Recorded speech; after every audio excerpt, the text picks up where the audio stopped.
I gave my daughter $30,000 to help plan her dream wedding. 3 weeks later, she sent me an email saying I wasn't invited. No explanation. Just a livestream link. But what I did next, she never saw coming. If you've ever been taken for granted by the people you love most, this story will stay with you. Amber sat at her kitchen table, the early morning light spilling in through the window, casting long shadows across the floor and bathing the room in a quiet golden hush. The air still smelled faintly of rain from the night before. Her coffee, untouched, sat in a ceramic mug with the words "Best Mom Ever" printed on the side, a gift from Lena when she was 12, and still believed Amber could fix anything. Amber smiled at the memory without realizing it. A smile formed from instinct, not joy. The steam had begun to fade from her drink. She opened her laptop like she did every morning, check emails, sort bills, confirm office meetings, and saw her daughter's name sitting quietly in her inbox. No subject line. Just Lena. Amber's chest warmed. She clicked, expecting a sweet update, maybe a photo of the wedding dress or an excited rant about cake tastings or bridesmaid dresses. Lena had been busy lately, busy and distant, but Amber chalked it up to wedding stress. She understood. Weddings were a lot. She had, after all, already sent $30,000 toward the venue and early planning costs. She never expected thanks. She only hoped to feel included. Instead, she read, "Hi Mom. We've finalized the guest list for the wedding. After a lot of discussion with Andrew and his parents, we think it's best if you attend virtually. We've set up a live stream for family and friends who won't be there in person. It'll be almost like being there. Hope you understand." That was it. No "Dear Mom." No warmth. No explanation. Just a tidy little message with the emotional depth of a shipping confirmation. Amber blinked. She read it again. Then a third time. Her body remained perfectly still, like someone waiting for bad weather to pass. No gasp. No slam of the mug. No flood of tears. Instead, a strange quiet unfolded inside her like a blanket being pulled over for you. Her fingers hovered above the keyboard, but she didn't type. She couldn't yet. She tried to find anger, tried to summon hurt, but what came was something colder. A clarity. The kind that doesn't shout, doesn't sob, it whispers, "So this is who you are," to her now. She leaned back in her chair and stared at the ceiling. It had a faint water stain in the shape of Florida. She used to joke about that when the kids were little. "Look, we've got a vacation spot right here," she'd say, pointing up while folding laundry. Lena would giggle. Jason Younger would climb the chair to trace the outline with his finger. That ceiling had watched her become a widow. It had heard her weep through job interviews, whisper promises to bills, sing lullabies through bronchitis. And now it witnessed this the moment Amber realized she wasn't really invited to her daughter's future. She thought about what had brought them here. About the compromises. The late nights. The canceled dreams. She remembered when Lena wanted to attend a private dance academy in high school. The tuition was outrageous. Amber picked up a second job cleaning medical offices at night. She remembered walking home at 1 a.m., sore and silent, so Lena could rehearse Swan Lake. When Lena got accepted to college, Amber sold the last piece of jewelry from her mother, a thin gold bracelet she'd kept for someday. That money paid for Lena's housing deposit. She thought of the times she gave up her own birthday, dinners, vacations, even dental appointments because Lena needed books, plane tickets, therapy, comfort. Once Lena called from JFK stranded after missing a connecting flight. Amber wired $600 without asking why. She hadn't planned better. That was what mothers did. They showed up. And not just with money. Amber had been there for the heartbreaks, the panic attacks, the career failures. She was the 2 a.m. phone call, the emergency contact. The name Lena rattled off when asked, "Who's your person?" Amber took a sip of her coffee. It had gone cold. Bitter. But she drank it anyway. She had grown used to things going cold around her. She looked back at the screen. It'll be almost like being there. As if her existence could be outsourced to a screen. As if her hands, the ones that sewed Lena's Halloween costumes, bandaged her scraped knees, clapped at every recital, didn't deserve to toss rose petals or fix a crooked veil. As if the woman who spent 32 years showing up could be muted and minimized to a live stream square. Was it Andrew's parents? Probably. They were polite, formal, rigid. The kind of people who used words like optics and impression. Amber remembered their frozen smiles at the engagement party, how they looked at her blazer like it had come from a thrift store. It had, but still. They offered her Chardonnay like it was charity. She tried to laugh to be warm to charm them. But she didn't fit their mold, and apparently she didn't fit in the seating chart either. She opened the reply box. Her fingers hovered paused. There was so much she could say. About how hurt she felt. About how this wasn't what she raised her daughter to be. About respect and love, and how invitations shouldn't need explanations. But she didn't write any of that. She didn't ask for room at the table. Instead, she gave Lena exactly what she'd asked for. Sure, enjoy your day. No anger, no punctuation. Just 4 words. She hit send. She closed the laptop. And she sat there for a long time staring out the window watching a neighbor walk their dog. The world went on. Birds still chirped. The coffee was still bitter. The email was still real. And inside Amber, something began to shift. Not a breakdown. A reckoning. Amber left the house at 7:42 a.m., exactly the time she always did. Her coat was buttoned up neatly, her keys clipped to her worn leather bag, her hair pulled back in a low knot that had become her signature: clean, competent, invisible. The coffee she'd poured into her travel mug was the same blend she always drank: Colombian. Dark roast, a splash of oat milk, but it tasted different now. Or maybe everything did. The neighborhood looked the same. The early spring air was crisp, the sidewalks still damp from yesterday's rain, but Amber noticed none of it. Her body moved out of habit, her face fixed in the expression she wore most comfortably: calm, composed, unbothered. But inside her chest, a quiet earthquake was rearranging everything she thought she understood about love. Traffic was light, the drive familiar. She passed the grocery store where she used to take Lena every Saturday morning for donuts and chores. They used to make a game of it. Amber would let her pick one sugary cereal, then balance it on her head like a crown while they strolled the aisles.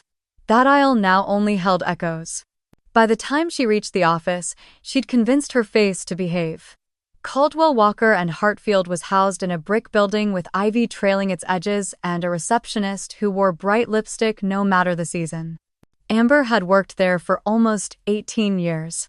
The place didn't sparkle, but it was steady. And for a long time, that's all she'd wanted: something solid to anchor her after everything else had fallen apart. She nodded good morning to the front desk and walked down the hallway to her cubicle, the hum of printers and the smell of fresh paper oddly grounding. Her inbox was already full: contracts to proof, calendar invites to coordinate, staff schedules to realign. She slid into her chair, placed her coffee to the left, and opened her computer.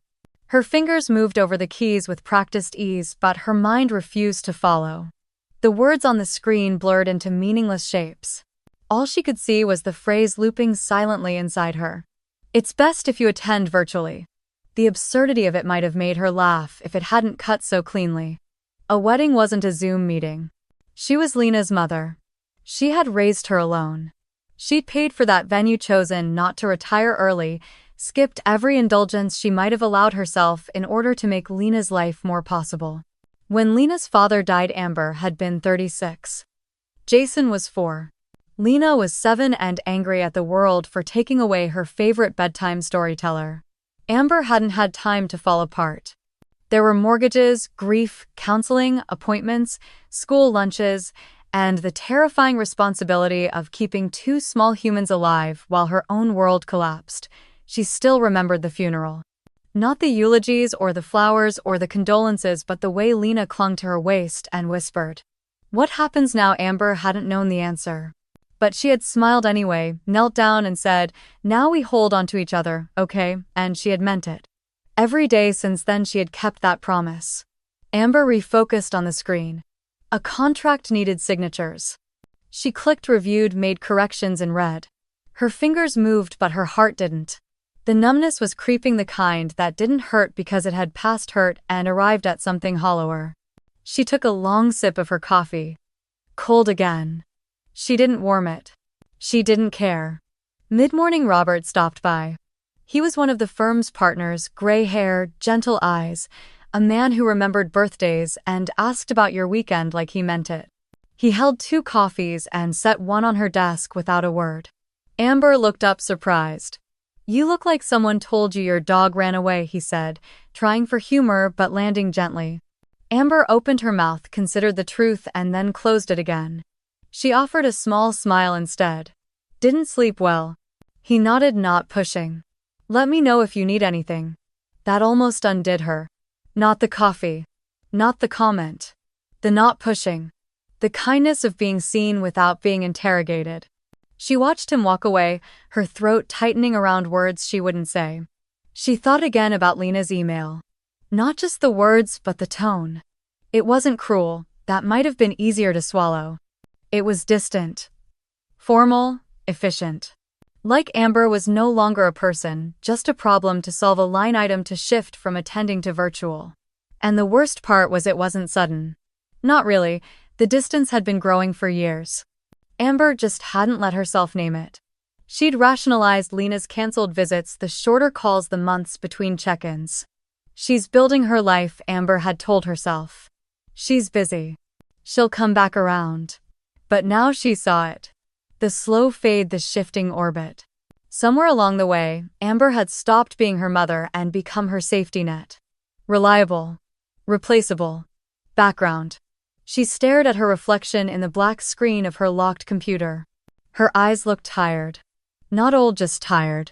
Worn from decades of giving. I never kept score, she thought. I just kept giving. As if love could be measured by how much of yourself you erased. A soft ping pulled her back to the present. Another email, another task, another thing to do. She clicked it open and resumed typing, her spine straight, her face unreadable. No one at the office noticed that something had broken. Not loudly. Just a quiet shift in the tectonic plates beneath her soul. No one saw how Amber's silence wasn't peaceful, it was armor. She finished her coffee. It was still cold. And so was everything else. Amber left the office at 4:12 p.m. A little earlier than usual, but not enough to raise questions. She told her assistant she had an appointment, technically true. The sky had started to shift toward the muted hues of late afternoon, and the wind carried a chill that reminded her spring was still unsure of itself. She walked 2 blocks past the cafe, past the florist she once took Lena to for prom corsages, and stopped in front of First Federal Bank. It looked exactly as it always had, modest brick exterior, white letters slightly faded from sun, but somehow stepping inside felt different today. The air conditioning hit her face, crisp and clinical. She could still smell the faint scent of lemon polish on the counters. Carlos was at his desk as usual. He had helped Amber with nearly everything financial over the years, setting up Lena's college fund, refinancing the house after her husband passed, rolling over her modest retirement plan after layoffs at her old job. He was efficient, kind, and always remembered that she liked her receipts printed, not emailed. When he saw her, he stood with a familiar smile. "Mrs. Bennett," he greeted. "It's been a while. What can I do for you today?" Amber approached the desk calmly. Her hands weren't shaking, her heart wasn't racing. Everything inside her had settled into something unnervingly steady, like a lake after a storm. She placed her handbag gently on the floor and met his eyes. "I need to cancel a wire transfer," she said, her voice smooth even. Carlos blinked. "Okay. Do you have the transaction details?" Amber nodded, handing over the folder she had brought. It contained the scheduled transfer of $50,000 to a Napa Valley wedding venue. One she had chosen herself after Lena showed her Instagram photos with captions like "Dream Spot" and "Can't believe this is real." Amber had smiled at the time, thrilled to make it possible. Carlos scanned the paperwork, then paused. "This was set to process tomorrow morning," he said, frowning lightly. "It's a large amount." His eyes flicked up to meet hers. "May I ask? Is everything okay?" Amber considered lying. Saying the wedding was postponed, saying something about a double booking or a change of plans. But instead, she looked him directly in the eye and said, "The circumstances have changed." Carlos stared at her for a beat longer than necessary, then nodded slowly. "I see." He clicked through a few screens, verifying information, typing quietly. The silence between them wasn't awkward. It was reverent. Almost like grief. Amber sat quietly, her hands folded in her lap. Her gaze drifted to the window where a young woman waited at the ATM, shoulders hunched, coat unzipped. She looked like Lena once had, hurried, bright, hopeful. Amber watched her punch in numbers with urgency, then glance around like the world might shift in the time it took to process her balance. It struck Amber suddenly how many times she had withdrawn not just money, but parts of herself for her daughter. Little withdrawals she never expected to be repaid. When Lena changed her major from environmental science to journalism, Amber had smiled and said, "Of course." When she switched again to psychology 6 months later, Amber adjusted the family budget without blinking. She canceled a weekend getaway with friends to help Lena move apartments again, this time across the state. And when Lena started therapy after a breakup that had left her hollow and gray-eyed, Amber picked up the bill. No questions asked. No expectations. Just a mother doing what mothers do. She remembered writing checks while eating ramen at home. Remembered skipping her own dentist appointments to pay for Lena's textbooks. When had it stopped being generosity and started becoming sacrifice? She wasn't sure. The line had always been blurry. Carlos cleared his throat gently. "You're in luck," he said. "The wire hasn't processed. We can cancel it without penalty." Amber nodded. "Good." He hesitated. "Just to confirm." "You're sure?" Amber offered a thin smile. "Yes. I'm sure." He tapped a final key and printed a confirmation slip. "That's done then," he said, sliding the paper across the desk. She glanced at the total again. $50,000. She had already sent $30,000 weeks ago. $80,000 for a wedding she wasn't welcome to attend. A celebration she had funded but been left out of. It would have been easier if Lena had asked for less. Somehow the abundance made the exclusion feel sharper. As if Amber had value but only in dollars. She stood, thanked Carlos, and walked out into the cooling afternoon. The light was dimmer now, the sky painted in low golds and purples. Her footsteps were steady. She didn't feel triumphant. She didn't feel broken. She felt done. By the time she got home, her phone had 3 missed calls from Lena, 1 from Jason, and a voicemail she didn't listen to. She turned off the ringer and left the phone in her purse. In the kitchen, she poured herself a glass of red wine, the bottle she'd been saving for Thanksgiving, back when Lena promised she'd come home but canceled last minute. Work emergency, she'd said, then posted photos from a vineyard that weekend. Amber stepped out onto her porch, glass in hand, sweater draped around her shoulders. The neighborhood was quiet. A dog barked in the distance. Somewhere, wind chimes played a hollow tune. She took a sip and let the silence settle over her. It didn't feel lonely. It felt earned. And for the first time in years, she wondered what it might mean to start spending her money and her energy on herself. The first call came just after 7 p.m. as Amber was rinsing her wine glass. The screen lit up with Lena's name pulsing like a lighthouse in the dark. She didn't answer. She watched it ring until it stopped. Then it rang again. Again. Again. 7 times in 20 minutes, all from Lena. Then 3 from Jason. The voicemail icon blinked silently, a growing weight in her chest, but she made no move to listen. Instead, she folded the dish towel slowly and placed it across the handle of the oven. She moved through the house like someone settling in for a quiet evening, but her body held a strange tension, as if expecting an aftershock. She didn't feel guilt. That surprised her. She had expected to feel cracked open or at least conflicted. But instead she felt steady. Not numb, not hard. Just sure. By 8:00 the calls had multiplied. Texts flooded in. Some short and frantic, "Mom, please answer." Others passive-aggressive. "I don't understand what you're doing." One was almost laughable. "You're being unfair. This isn't about you." She let them all pass by like traffic she could hear from the sidewalk, but had no desire to join. At 8:43 the doorbell rang. Amber knew before she opened it that it wouldn't be Lena. Her daughter didn't show up without warning, hadn't in years. It was Jason. Her son stood on the porch in his work clothes, sleeves rolled up tie askew, phone still in hand like a weapon. His hair was damp from either sweat or stress, and his eyes scanned her face with urgency. Mom, he said, stepping in before she could respond. Why aren't you answering your phone? Lena's freaking out. Amber closed the door behind him with the same calm she'd used all day. Hello, to you too, she said, voice even. Jason ran a hand through his hair. She says you canceled the wedding payment, that you're not coming. That you're not even responding. His voice pitched higher. What's going on? Amber moved past him into the living room and sat down on the arm of the couch. What's going on? She echoed more to herself than him. Jason didn't sit. He paced. They're counting on that money. You already sent 30. They were planning the rest based on I know exactly what they were planning, she said, not unkindly. Jason stopped pacing. So what is this? Punishment? Amber looked at her son, nearly 30, kind, responsible, loyal. He had never asked for much. He didn't drain her the way Lena did, but he also didn't understand her. Not truly. Not deeply. It's not punishment, she said quietly. It's a boundary. He blinked. Oh, what a line, she said. One I should have drawn a long time ago. Jason's frustration cracked open. Mom, this is a wedding, her wedding. And now everything's falling apart because you. What? Got your feelings hurt? The words hit the air with a sharpness Amber hadn't expected. Not because they were new, but because they sounded so familiar. They sounded like every time she had swallowed her own needs in the name of being supportive. Every time her discomfort had been labeled dramatic.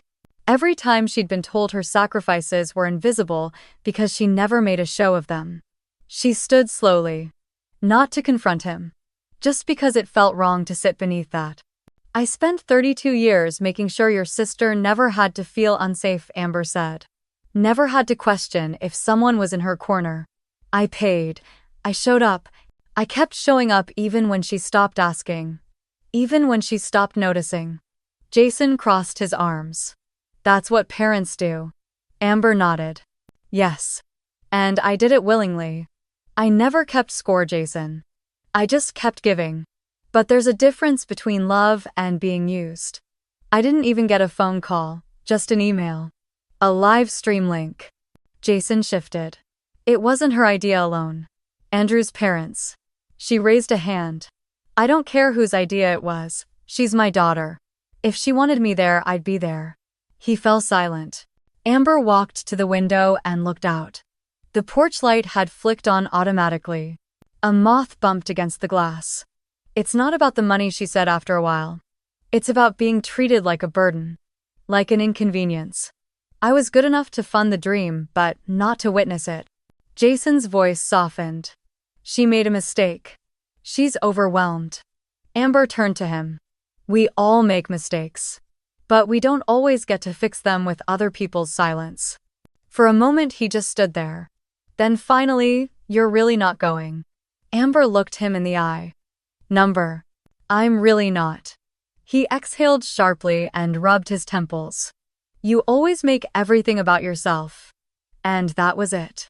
The sentence, the trigger, the quiet betrayal inside the assumption that having boundaries meant being selfish. Amber felt the shift again, not a snap, not a scream, just something ancient and deep finally falling into place.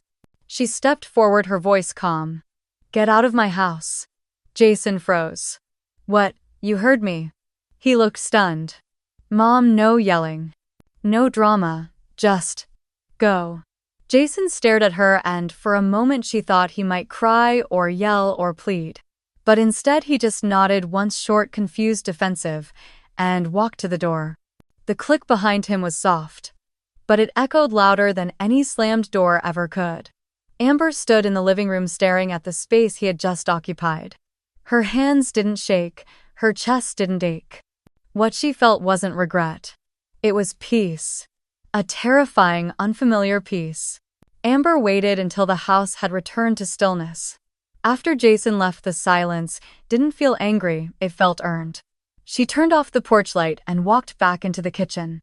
The familiar hum of the refrigerator, the creak in the third floorboard, these small, dependable things comforted her in a way her children no longer did.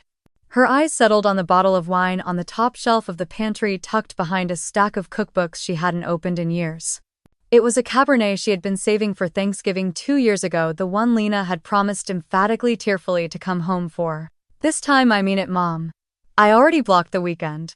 Amber had cooked for 2 days straight. Made her daughter's favorite sweet potato casserole. Ironed the linen napkins. Set the table with the blue dishes she only used on holidays. Lena canceled the morning of. Sent a text. "So sorry. Work crisis. Love you."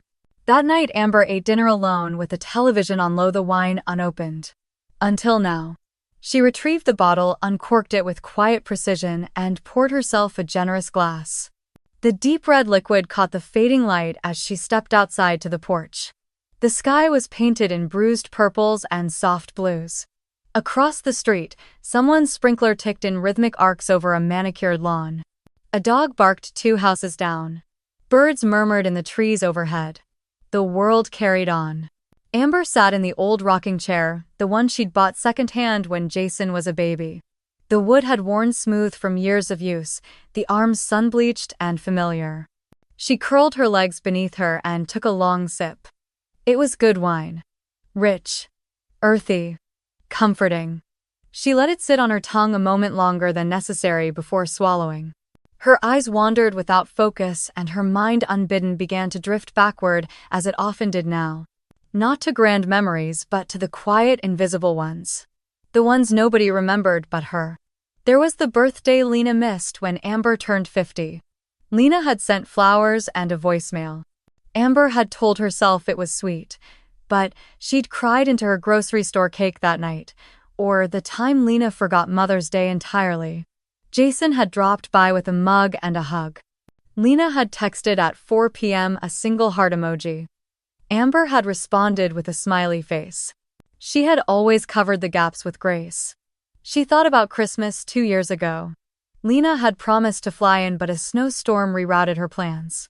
Amber had packed away the gifts she bought: the leather gloves, the framed photo of their trip to the coast, the handwritten letter she'd never gotten the courage to give.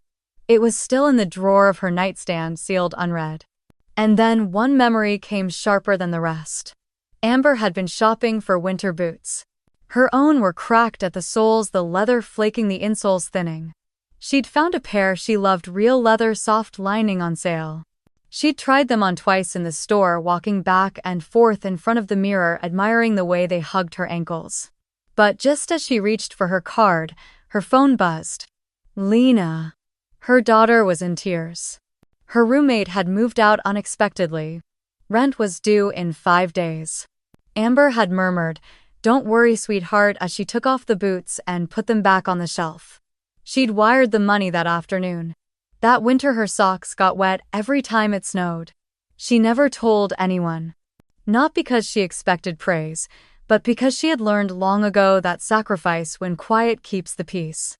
Amber took another sip of wine and felt something shift in her throat, not a sob, just a tightness. Her eyes stung, but no tears fell. She didn't want to cry. She just wanted to feel all of it without apology. She remembered walking to work that winter in those old boots, feet frozen, hands tucked in her sleeves. She'd passed a boutique and seen a mother and daughter laughing through the glass, trying on scarves. She had told herself, "One day, Lena and I will do that. One day when she has time," but time had always been the thing Amber gave, not the thing she received. The stars began to bloom overhead one by one like cautious witnesses. Amber leaned back in the rocker, the glass warm in her hand. She wondered, not bitterly but honestly, if Lena had ever really seen her. Not just as the reliable giver, the constant rescuer, the one who made things work, but as a woman. A full person. Someone who had dreams before they were folded neatly into someone else's needs. She thought about what it meant to be a mother, and what it meant now to stop mothering. Not because she didn't love her children, but because love that forgets itself becomes something hollow. Another sip. The porch light flickered on. Amber closed her eyes. She didn't know what came next, not exactly. But she knew this something had ended. Quietly. Finally. And from that ending something else could begin. Not a new role. Not a new version of herself to fit someone's needs. But a return. To the woman she had almost forgotten. Amber woke the next morning with sunlight bleeding across her bedsheets. It felt different somehow. Not lighter, not brighter, but quieter. As if the grief had settled into its corners and stopped scratching at the walls. The calls had stopped sometime during the night. Her phone, still silenced, sat untouched on the dresser. No more buzzing. No more blinking red numbers like a guilt meter. Just stillness. She padded into the kitchen, started the coffee, and sat down at the table with a pen and a pad of paper, both untouched in weeks. She stared at the blank page for a long time, unsure what to write, unsure why she had reached for the pen at all. But something inside her needed to be heard. And not by Lena. Not by Jason, by herself. She wrote, "Dear Amber, thank you for surviving. Thank you for choosing to keep going when your heart broke quietly, when no one noticed, when the meals you made were left uneaten and the calls you waited for never came. Thank you for holding space for everyone else's pain, even when you're sat unanswered in your chest. Thank you for keeping the lights on, the laundry folded, the fridge full, and your arms open, always open. I'm sorry I forgot to ask you what you needed. I'm sorry I only clapped for you silently in the kitchen after everyone had left the stage. You were never just a mother. You were always a woman with dreams and ache and poetry under your skin. I see you now. I won't forget again. Love me." When she finished, her hands trembled, not from weakness but from release. She folded the letter, slid it into an envelope, and tucked it between two books on the shelf. She didn't need anyone else to read it. The act of writing it was the healing. Later that morning at work, something shifted. She wasn't lighter, but she was grounded. She answered emails, coordinated meetings, corrected a clause in a merger contract that would have cost the firm thousands. She did it all without the usual fog. For the first time in days, her mind returned to her body. Near noon, Robert passed by her desk holding his usual to-go coffee cup and a small brown paper bag. "Lunch?" he asked casually. Amber nearly said no. Out of habit, she almost reached for an excuse: deadlines, errands, tiredness. But then she stopped herself. She hadn't eaten lunch out in months. Hadn't sat in the sun, hadn't allowed herself anything that didn't serve someone else's needs. She looked up and smiled. "I'd like that." They walked to a new Italian cafe down the block, one she'd passed a dozen times but never entered. It had white tablecloths and a chalkboard menu and too much light. She loved it immediately. Robert ordered lasagna.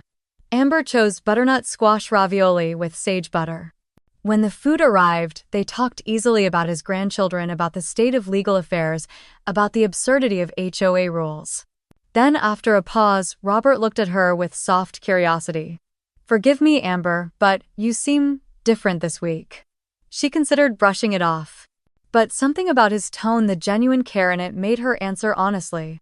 "I canceled a wedding payment," she said. "To my daughter's venue.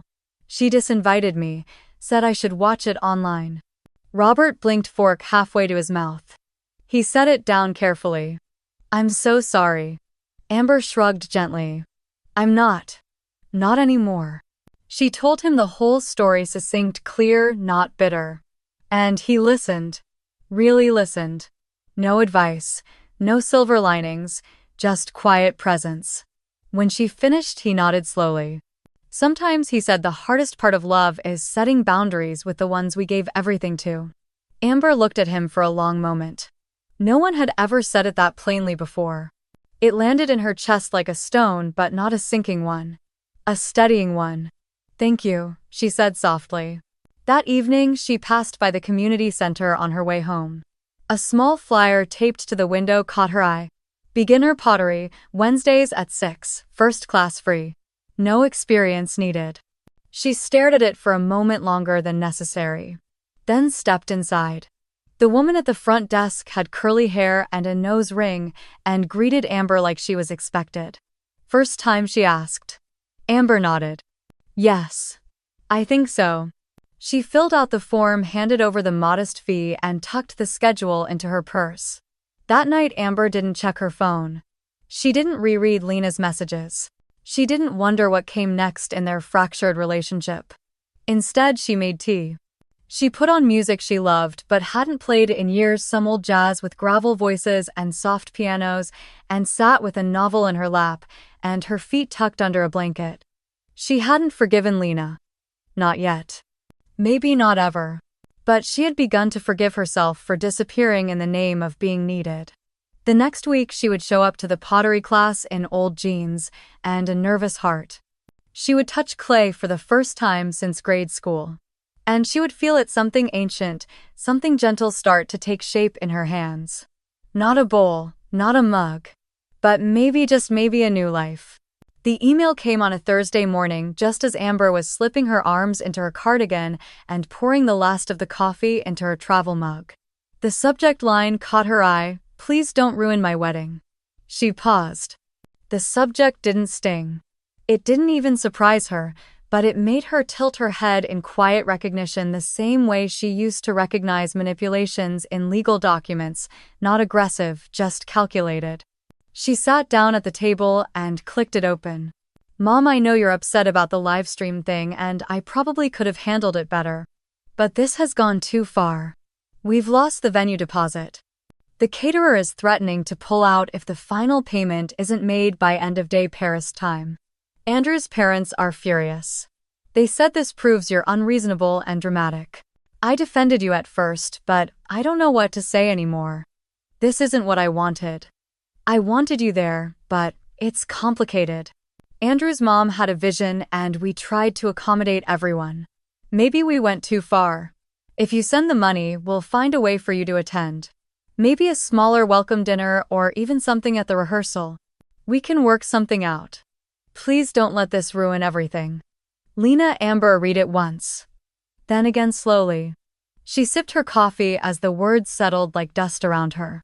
The tone was familiar, too familiar. Not an apology. A negotiation, an offer. A half step toward healing that required a full payment in return. There was no "I'm sorry I hurt you." No "I see what I did." No acknowledgement of the core wound. Just logistics. Just numbers. Just "if you give, we'll allow." Amber leaned back in her chair and stared out the window. The neighbor's dog barked at a squirrel on the fence. The world turned as usual. And inside her, something astonishing happened. She smiled. Not bitterly. Not smugly. But with a quiet sadness. The kind that comes when you finally stop expecting someone to become who they're not. She didn't reply. She didn't even open the draft window. Instead, she opened her planner circled Wednesday night's pottery class and wrote in small cursive beneath it. "Center yourself. Let the clay teach you softness again." She closed the laptop. That night she lit a candle after dinner, not for ambience but because she wanted to. She played an old record Jason had bought her years ago and danced alone in the kitchen, her bare feet moving over tile like they were remembering music again. Her phone buzzed again at 11:17 p.m. Another message from Lena. "Why won't you answer me? I'm trying here. This is your daughter. Don't you care about making this right?" Amber looked at the screen and gently turned the phone over face down. Yes, she thought. I care. I care so much that I'm finally choosing not to play a part in a story that only calls me in when the budget breaks. The next morning at work, Robert stopped by her desk as he often did. He had a new book recommendation. Something about memory and forgiveness. "You seem peaceful lately," he said, smiling. Amber nodded. "I think I stopped trying to be necessary." He raised an eyebrow. "And how's that going?" She thought for a moment. "Quiet," she said. "But clear." Over lunch she told him about the email. Not the details, just the essence. A conditional invitation. A love that showed up when attached to a bank transfer. Robert stirred his tea thoughtfully. "People will offer you a seat at their table only when you bring something they want," he said. "But you deserve to sit without having to pay for the chair." Amber looked out the cafe window, watching a group of teenagers laugh in oversized hoodies and headphones. "I used to think love was about proving myself," she said. "Earning my place over and over. Now I think it's about being okay if no one claps when you stand." That weekend she got a letter in the mail. From Lena. Handwritten. 5 pages long. It was a strange blend of grief, defensiveness, half apologies, and circular logic. Lena said she was sorry if Amber felt hurt, but also reminded her of all the things she'd done for her over the years. She asked if Amber wanted to rebuild this bridge and closed with, "I just wish you would try harder to understand where we're coming from." Amber folded the letter carefully and slid it into the same drawer where her own note to herself rested.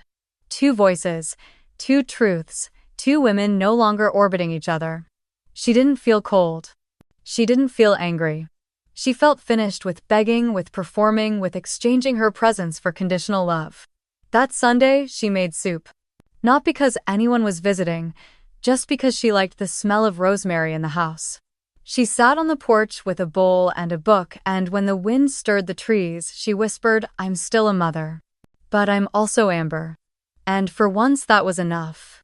It was a quiet Tuesday evening.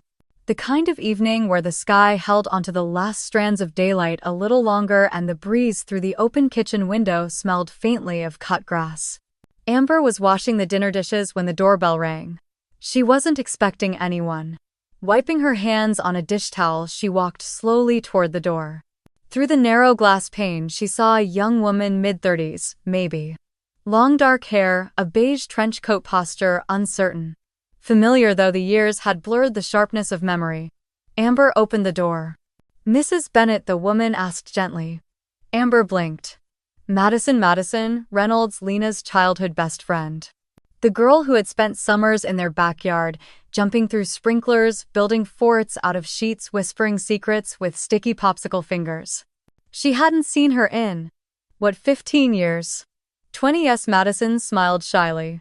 "I hope it's okay I stopped by. I was in town for work, and well, I heard things were tense." Amber nodded once and stepped aside. "Of course. Come in." Madison entered the living room, her eyes scanning the space like it held echoes of childhood. She sat on the edge of the couch like someone who didn't want to overstay. Amber poured them both tea. Chamomile. Soft and safe. They sat in silence for a minute. The air held something delicate, like walking across a frozen pond, both aware that one wrong word could crack the surface. "I spoke to Lena yesterday," Madison finally said, wrapping her fingers around the mug. "She's a mess. I mean that with love, but she's unraveling." Amber raised an eyebrow, not in sarcasm, just listening. Madison continued, "She knows she handled it wrong. She knows the wedding's falling apart without your help, but mostly, she doesn't know how to fix it." Amber nodded slowly. "And that's why you're here." Madison hesitated. "I'm not here to convince you. Honestly, I don't think I could. But I told her I'd try to understand." So she looked up, her voice clear but soft. "Is there anything she can say to fix it?" Amber didn't respond right away. She looked out the window where the garden lights had flicked on automatically. The ivy along the fence trembled in the breeze. Then she turned back to Madison. "No," she said gently. Madison blinked. "No," Amber shook her head, "because love should never wait until you're gone to be seen." The words settled between them like a truth neither one could push away. "She's not a bad person," Madison said quietly. "I know," Amber replied. "She's just young and overwhelmed." Amber gave a soft, sad smile. "I was younger than her when I became a widow. Overwhelmed didn't give me the luxury to forget who mattered." Madison looked down into her tea. "You're right." They sat like that, two women from different chapters of life sharing the same quiet sadness. Madison looked at Amber not with pity but with reverence. There was strength in her. Not loud, not performative, just solid. Rooted. "She says she's trying," Madison offered. Amber nodded. "Trying looks different when you're not asking someone to pay for your effort." Another silence. Then Madison asked, "Do you hate her?" Amber answered without hesitation. "Number. But I've stopped needing her to love me in a way that costs me everything." Madison's eyes glistened and she smiled, small, grateful. "I think I needed to hear that too." Amber tilted her head. "Why, I'm getting married next spring," Madison admitted. "And I've already started turning into someone I don't recognize. Counting Instagram likes instead of phone calls. Snapping at my mom when she asks about colors instead of asking how she's feeling. I don't want to be someone who wakes up and realizes she lost something real chasing something curated." Amber placed a hand over Madison's. Then don't. It was that simple. And that difficult. Madison nodded. Thank you. For seeing me. Even now. Amber smiled. You are always welcome in this house. They stood. Madison wrapped her arms around Amber, and it wasn't a casual hug, it was long present real. A passing of something between generations. At the door, Madison hesitated. I don't know if Lena will get it. At least, not now. She might, Amber said. Or she might not. That's not my job anymore. And just like that, Madison was gone, the night folding in around the porch. Amber stood for a long while after she closed the door. She didn't cry, she didn't feel triumphant, she just felt, witnessed. Sometimes it wasn't about being forgiven, or about getting the apology you deserved. Sometimes healing came when someone finally looked you in the eye and said, I see you. And meant it. The pottery studio smelled like wet earth and eucalyptus. It was tucked behind the community center in a sunlit room filled with wheels and wooden shelves lined with half-finished bowls and vases in every shade of glaze. The tables were speckled with dried clay dust and finger marks like soft fossil imprints of people trying to shape their own healing. Amber stood awkwardly near the back apron tied too tightly, a lump of cool heavy clay in front of her.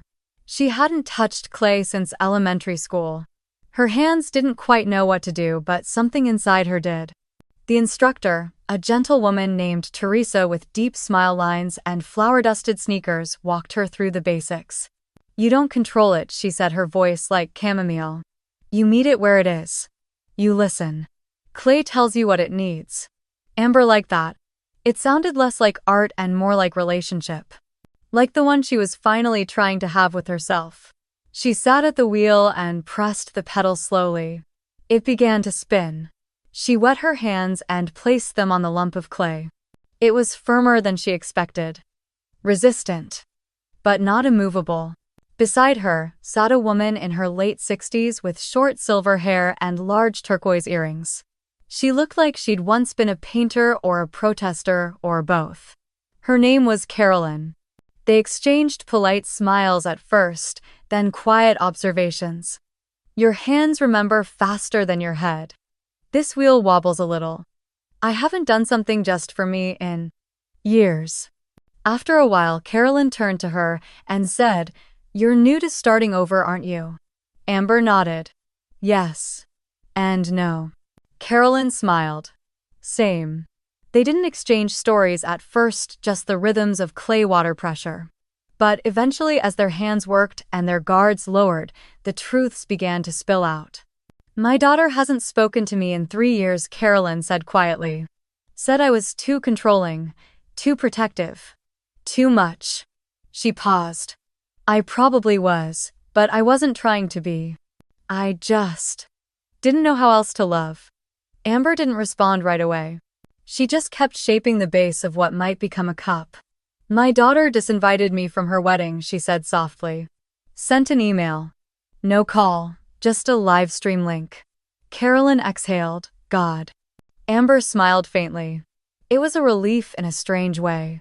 Gave me permission to leave a story I was no longer part of. They sat in silence again, the wheel spinning. The clay softened beneath their fingers, becoming something new. Amber's cup was not symmetrical, its lip was uneven.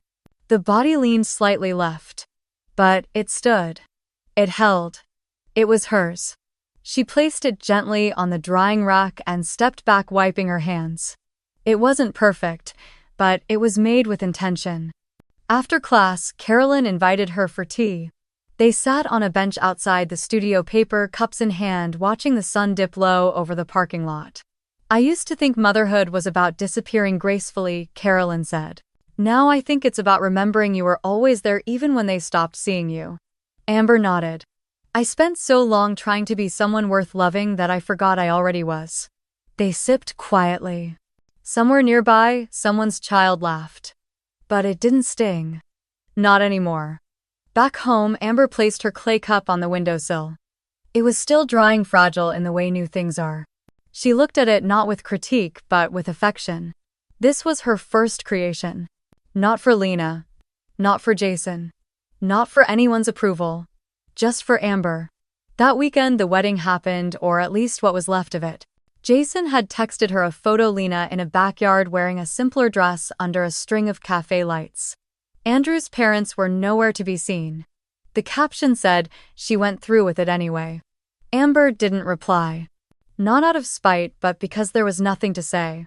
She had already left the room. The story no longer belonged to her. Instead, she spent that Saturday morning at the farmer's market with Carolyn. They bought honey from a local vendor, sampled rosemary bread, talked about books, the price of peaches, the strange beauty of late-life friendships. Amber laughed easily now. Not constantly, but when she did, it felt unfiltered, like air being let back into a sealed room. She no longer checked her phone every hour, no longer braced herself for Lena's messages, no longer rehearsed speeches in the shower or drafted unsent responses in her mind. She was done begging to be chosen. She had chosen herself. Amber turned 60 on a quiet Sunday that unfolded gently like the first page of a novel she hadn't yet read. There were no balloons tied to the mailbox, no family members gathered in the kitchen laughing over mimosas, no phone calls arriving at midnight to be the first to say happy birthday. She woke slowly wrapped in the linen sheets she had bought for herself last Christmas because no one else had thought to ask what she wanted. The house was still. No music, no voices. Just the steady hum of the refrigerator and the soft groan of wooden floorboards expanding under the first touch of morning sun. She moved deliberately, pouring coffee into the ceramic mug she'd made herself in pottery class 2 weeks earlier. The lip was uneven, but it fit her hands perfectly. She stood in the kitchen barefoot, watching the steam rise from her cup-like memory, and walked to the mirror in the hallway where her reflection met her eyes with a quiet certainty. She studied herself for a long moment, not critically, not with judgment, just with the curiosity of someone reacquainting herself with a person long neglected. The fine lines around her mouth told the story of a woman who had smiled for others for decades, who had been the backbone and background of every room, the quiet fixer, the reliable giver. She tilted her head slightly and said out loud, not as a question but as a vow, "If my presence is negotiable, then so is my effort." The sentence rang out not like defiance, but like truth, steady, unfaltering. She wrote the words down on a sticky note and pressed it to the edge of the mirror, not to remind herself, but to mark the turning point. That morning she made herself breakfast, not toast over the sink or a protein bar in the car, but a real meal: scrambled eggs with rosemary, roasted tomatoes, and buttered toast. She plated it carefully, sat at the table with the window cracked open, and listened to the birds. No one was watching, no one needed anything from her. And still she showed up for herself. Afterward, she read a chapter of a novel she had been meaning to finish for months, the pages now finally able to hold her full attention. She showered and chose to wear her favorite blouse, even with nowhere to go. She took a walk around the neighborhood and admired the way the sunlight filtered through the elm trees, how the air smelled faintly of honeysuckle. She stopped by the bookstore and bought a new journal, leather-bound, smooth pages, no lines, because she was tired of fitting her words into pre-drawn boxes. When she returned home, there was an email. From Lena. The subject line was soft but weighted. "I'm sorry." Amber sat down, heart steady, and opened it. The message was long. Lena apologized, kind of. She said she hadn't realized how hurtful the Livestream suggestion was. She explained that Andrew's parents had strong opinions, that she felt caught in the middle, that she didn't know how to make everyone happy. She said she missed Amber, that she had been scared, that she didn't think Amber would ever stop showing up, that the silence had been more painful than expected. But there was no real reckoning in the words, only longing, only confusion. There was no moment where Lena said, "I see you now. Only please say something." Amber read it once, then closed the laptop. She didn't write back, not because she didn't love her daughter, but because she did. And because love, real love, doesn't always mean stepping back into a room where you're only invited after the damage is done. Instead, Amber went to the garden. She pulled weeds with bare hands, trimmed the lavender, watered the tomatoes. She placed her hand on the warm terracotta of the raised bed and whispered to the soil, "This is enough." That evening she cooked again, soup, this time with crusty bread and thyme. She lit a candle and played a record, jazz, soft and slow. She set the table for one without sadness. Just reverence. Later, as dusk settled into the edges of the windows, she walked to the mirror again. The sticky note was still there. If my presence is negotiable, then so is my effort. She read it and smiled, not because she needed the reminder, but because she had finally stopped forgetting. Her phone buzzed once more that night. Another message. She didn't check, she didn't brace. She simply walked to the porch, sat in the old rocking chair with a blanket over her lap, and let the cool air kiss her cheeks. The stars emerged one by one, slow and deliberate, and in their glow, she spoke aloud the words she'd once only thought in the silence between acts of sacrifice. You don't have to burn yourself to keep others warm. And in that moment, she wasn't waiting for anyone to come home. She already was.